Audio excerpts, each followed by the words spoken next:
como en casa, estamos súper a gusto, nos tratáis con muchísimo cariño.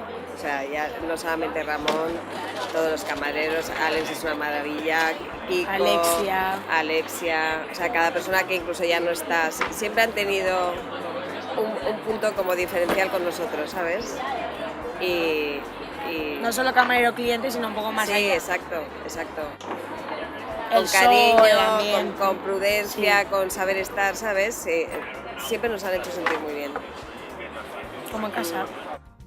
Pues mira, aquí sentarte con tu familia o con tus amigos a tomar el sol, a pedirte una cerveza, unos nachos y a disfrutar del día. Sí, del día, de la tarde, de un mojito a media tarde. Es que es a cualquier también, hora, en verdad. Claro. Porque tiene una carta tan variada que al final, no sé, una copa por la tarde, lo que sea.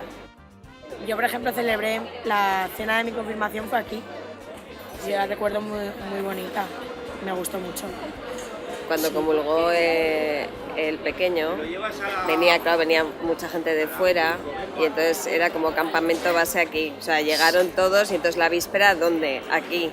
Y entonces Ramón enseguida, yo te pondré una mesa tranquila, no sé qué, aunque no reserve, pero que en cuanto tal me lo dice, o sea, quiero decir, que siempre es como para nosotros un as bajo la manga, ¿sabes? Que es con garantía de éxito.